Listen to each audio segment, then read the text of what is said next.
Happy day. Hey, I'm Shelly Joe with Shelly Joe Hypno Aminos, and I'm here with my friend Dr. Seth. And today we're going to talk about something that we all have, and sometimes we don't use it, but it's really important. Very important. Right, Dr. Seth?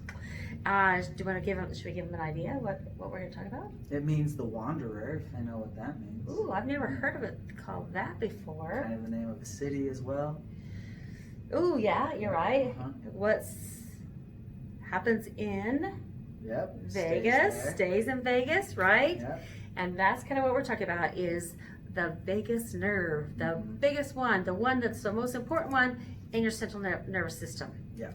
And I'm gonna let Dr. Seth start, and he's gonna give you his view, and then I'll tell you mine. So go ahead, Dr. Seth. So, unlike the city of Vegas, which never sleeps and is going crazy all the time, our vagus nerve is way more calming, more parasympathetic, rest and digest, okay? It originates off of the brainstem, off of the medulla, and it travels, that's why it's the wanderer, it travels all the way down and goes to all of our digestion, all of our organs. It's that parasympathetic connection from our central nervous system to the rest of our body. So when that one's firing, we're being able to heal, we're being able to digest, we're able to eat and be calm on those types of things. It fires off lots of different pathways and substances for our chemical balances and all those types of things. Vagus nerve, super, super important. A lot of gut function, again, going along with it. So most of the time when people have gut issue and then also when they start to deal with brain fog or these other brain type things, memory, whatever it may be, it's because that inflammation from the gut, from a possible leaky gut or an autoimmune reaction to a substance, whether it was like gluten, or I had a patient that had avocados, all sorts of weird things. That inflammation actually travels up that vagus nerve and will go to the brain. And vice versa, if we have something wrong with the brain, a lot of times we see it after a concussion, traumatic brain injury, we have an issue in the brain where we have a leaky blood-brain barrier. Now that inflammation, that cascade is traveling down the vagus nerve and goes to the gut. So you see them side by side. It's kind of the way that we get that enteric nervous system, that gut, it's kind of like that second brain, is because it travels on that vagus nerve. Wow, that's really important. And I know that I was introduced to the vagus nerve when I was taking my class as a hypnotherapist. Because to go into a hypnotic state, you've got to be able to relax. And what I noticed is I started working with clients, a lot of them had a really hard time relaxing. And what was going on is, just like Dr. Seth said, it can get turned off. And when that happens, you know, it's your body's natural way to relax. And normally when I'm doing hypnotherapy, I'll tell somebody, take a deep breath. And what do they normally do? They go like this. Right? Well, it doesn't work. Yeah, that is a very shallow breath. And what's happening is we're only feeding this upper part of our lungs, right, Dr. Seth? Yep. And when that happens, well, it makes it so that you don't have any reserves when you are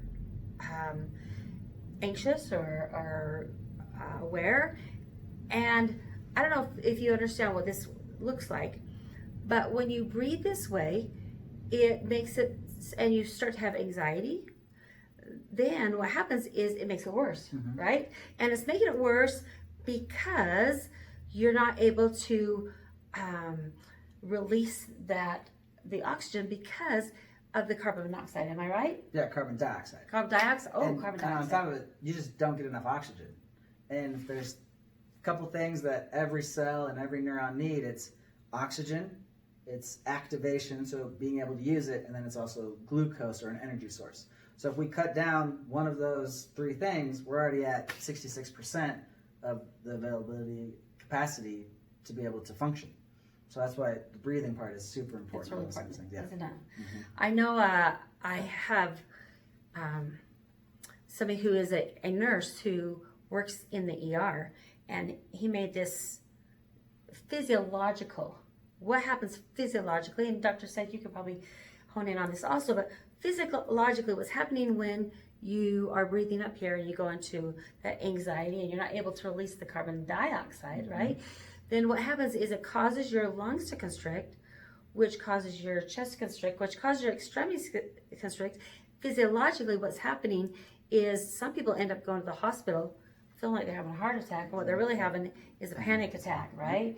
And it's just because their body's not able to breathe. Do you want to say anything else about that, Dr. Seth? No, yeah, I mean, I've seen it many, many times. I had a patient in my office that did it as well. We sent him just to make sure it wasn't anything crazy or a heart attack or a stroke or something like that. And it was just a panic attack, and that's part of the things that we were working with them. And it's just a matter of getting all these systems to fire off correctly, being able to get the oxygen in so you can feed the cells can actually do what they need to do, getting that vagus nerve like we were talking about to fire up so we can be in this calm, parasympathetic rest and digest. And if we need to, we can jump into the fight or flight, like in that sympathetic. Like we have to have that. If someone turns into your lane on the car or on the freeway, you got to be able to quickly adapt and adjust and get out of the way so you don't cause an accident. But we don't want to be driving for the next 4 hours and be like, oh my gosh, I almost hit a car. That's crazy. You want to be like, oh my gosh, I almost hit a car. But we're okay. Everything's fine. They just keep on going. Keep going, right. I know that when I'm working with my clients, I always have them pretend like they have a balloon in their tummy. And I'll say, what's your favorite color?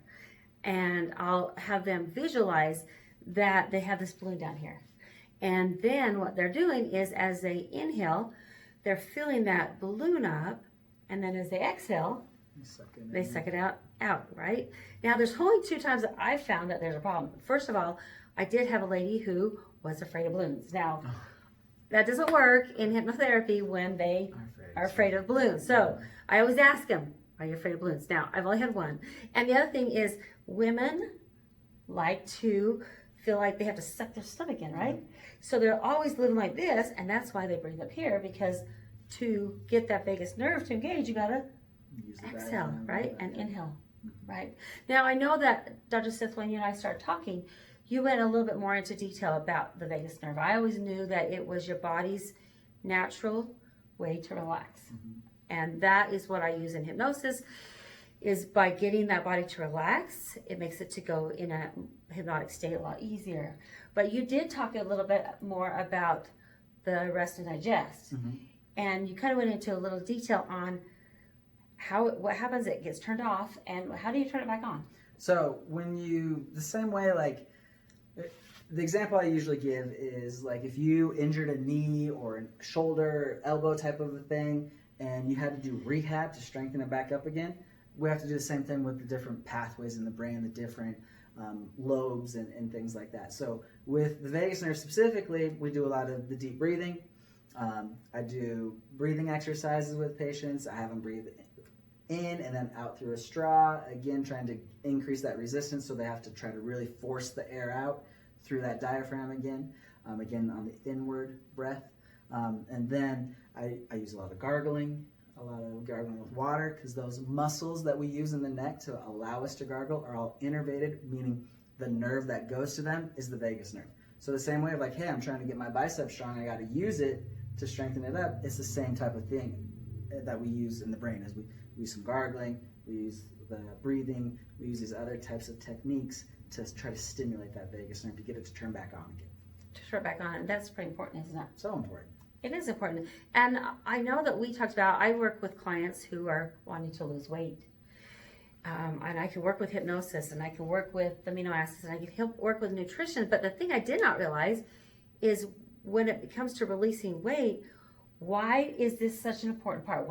You talked about the rest and digest, right? So we figured out why resting is important. What is that connection between the digest and people not being able to release weight? Well, the digestion, everything we eat, yes, turns into our energy, but it also turns into our cells. Like, it literally turns into our tissues that we become. Because every so many days, red blood cells are reforming, bones are remodeling, skin cells, all of it. We're basically a new person all the time. Right. And so that has to happen from our digestion. If we're not being able to digest, we're having faulty cells start to try to make proteins and make these structures, and then we wonder why later on we start breaking down. It's because we're not digesting. We're not releasing enough enzymes to break down the foods. We're not getting enough of the motility in through the stomach to allow it to move before it turns into like waste and putrefies. It sounds gross, but it really does. And if we don't have a good enough digestive system to be firing all that around and moving it in and out like it needs to, then it starts to get and build up bacteria that we shouldn't have. Yeah. It builds up viruses, it builds up these other types of things that then our body has to spend more energy on to try to take care of and get rid of and to help, instead of taking that extra energy that it should be using to rebuild tissues, rebuild muscles, rebuild bones after a hard workout. You want to be able to build up those muscles that you just worked on and stuff like that. So that's why it's so important on the digestive end. At the same time, it will allow ourselves to burn all that little extra energy that we need to then not have to carry as much weight, because that's all weight ends up being in the long run, is it's stored energy.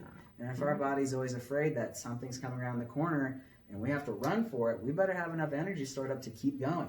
Oh yeah. And we better have enough energy that if we never find food for the next 6 months, that we got enough stored up, like a hibernating bear, to use, and then hopefully we'll be able to find food. So if we can stay in that rest and digest, allow that process to happen, we don't have to hold on to it, and our body can use and move and repair and rebuild like it's supposed to.